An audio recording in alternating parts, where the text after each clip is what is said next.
Assalamualaikum warahmatullahi wabarakatuh. Anak-anak, bagaimana kabarnya hari ini?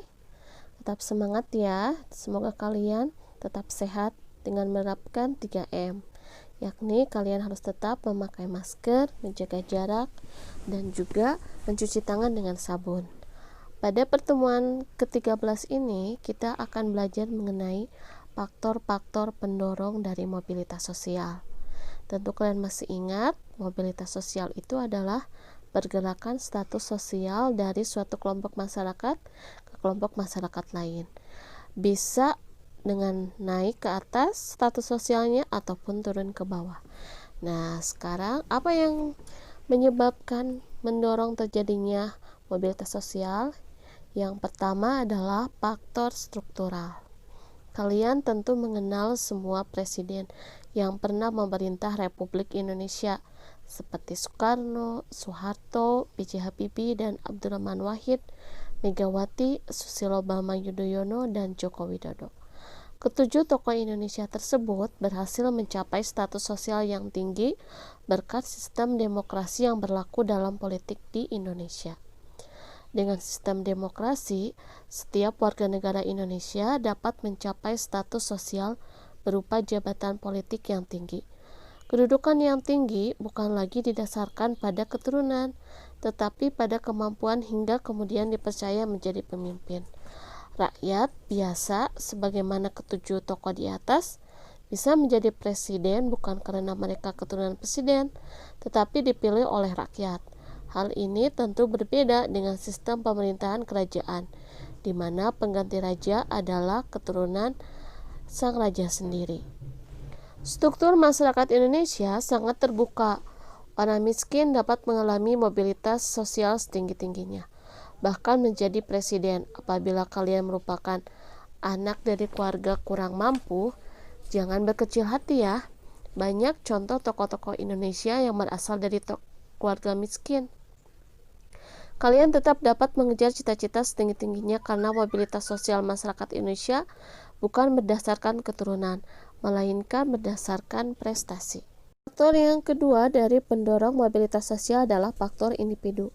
Setiap individu memiliki perbedaan dalam hal sikap, pengetahuan, dan keterampilan. Dua orang memiliki pengetahuan dan keterampilan yang relatif setara belum tentu menjadi berhasil dalam melaksanakan mobilitas sosial ke atas. Hal ini disebabkan keberhasilan individu sangat ditentukan sikap dan perilaku individu tersebut. Sebagai contoh, dua orang sarjana dari perguruan tinggi yang sama-sama melamar pekerjaan di suatu perusahaan, hanya satu orang yang diterima karena dianggap memiliki ambisi dan komitmen dalam hidup.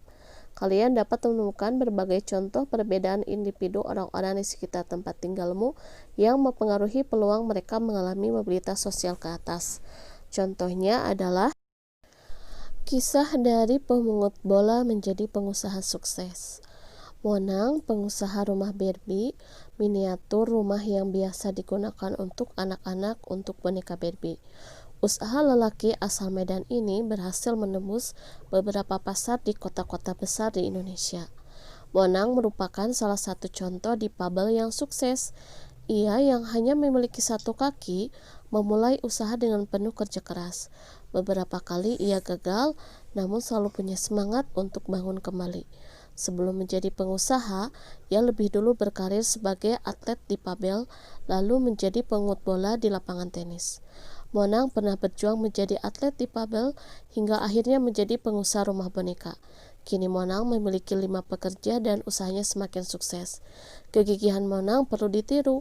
Walaupun hanya memiliki satu kaki, Monang pantang menyerah hingga mencapai keberhasilan. Faktor yang ketiga, pendorong mobilitas sosial adalah faktor sosial. Setiap perjuangan diawali dari ketidakpuasan. Ketidakpuasan akan status sosial mendorong manusia untuk terus berjuang segigih-gigihnya. Setiap manusia dilahirkan dalam status sosial yang dimiliki oleh orang tuanya. Saat ia dilahirkan, tidak ada manusia pun yang dapat memilih status. Apabila ia tidak puas dengan kedudukan yang diwariskan oleh orang tuanya, ia dapat mencari kedudukannya sendiri di lapisan sosial yang lebih tinggi. Kalian tentu juga ingin meningkatkan status sosialmu. Orang tuamu juga selalu berpesan supaya kalian belajar giat. Mereka berharap suatu saat kalian lebih berhasil dari orang tuamu. Nah, berikut adalah video dari kisah seseorang yang sukses dimulai dari nol hingga menjadi seorang pengusaha yang kaya raya.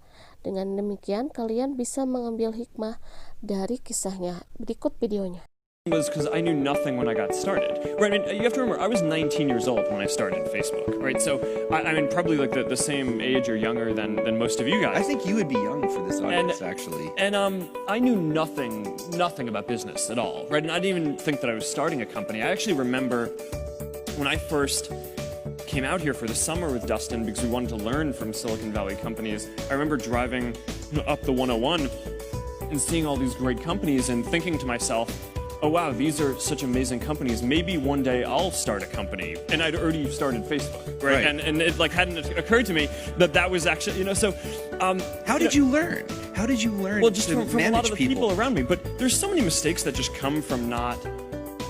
I mean, like I really knew so little at the time. I spent a bunch of time analyzing and reflecting on why it was that we were even able to do it, because all reasons suggest that we shouldn't have been able to do it, right? Because all these other companies had way more engineering power and servers and time and money and all this stuff. And I actually think that this is a pretty instructive thing for anything that you want to go do, because this is the same property is going to be true for anything that you guys start, is that someone else is going to have more resources and be able to do it. The reason why I think we actually ended up being the ones doing it is because we just cared way more about it than everyone else. We always thought that it was this really important thing and really just like felt in our gut and our heart that we wanted to do it. And, early on there were always these skeptics saying that, oh, this can't be a business. We didn't actually care that much about it being a business early on. But a lot of the reason why bigger companies didn't invest in it was because it wasn't clear that there was a model that would work for it. It seemed like a bad idea. Yeah, and I actually think that that's true for a lot of the best ideas, where it is that it's not that someone else can't do it, they actually can, and the odds are stacked against you, but I think often that belief in the fact that you just care so much about what you're doing is the only thing that kind of drives you to do it.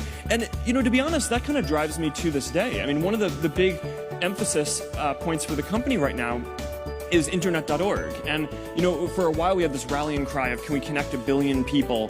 And when we started talking about that, we thought that was crazy, right? It was way bigger than any service in the world that had been built, and it was 10 digits long, right? It's like it felt crazy. We'd never get to that. But then the thing is, as we started to actually get closer to that, we took a step back and we're like, all right, well, our mission isn't actually to get 1 in 7 people in the world to be connected. It's we want to connect everyone. So it's a big issue that only around 1/3 of the people in the world have access to the internet, and that's something that we think that we can do something about.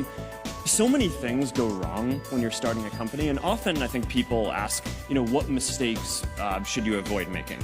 And, my answer to that question is don't even bother trying to avoid mistakes, because you're going to make tons of mistakes, right? And the important thing is actually learning quickly from whatever mistakes you make and not giving up. Right, and I mean, there are things every single year of Facebook's existence that could have killed us or made it so that it just seemed like moving forward and making a lot of progress just seemed intractable. But you just kind of bounce back and you learn, and nothing is impossible. You just have to kind of keep running through the walls. Demikian pembelajaran kali ini. Untuk selanjutnya kita akan bahas mengenai faktor pendorong mobilitas sosial lainnya di video selanjutnya. Mohon maaf bila ada kekurangan dan kesalahan. Wabillahi taufiq wal hidayah. Wassalamualaikum warahmatullahi wabarakatuh.